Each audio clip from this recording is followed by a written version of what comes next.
Nak tanya soalan? Bilakah Malaysia mencapai kemerdekaan?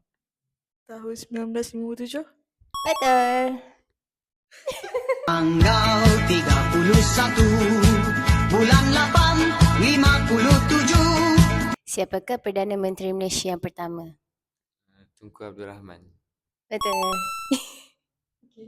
Berapa kali Tunku Abdul Rahman laungkan perkataan merdeka? 5.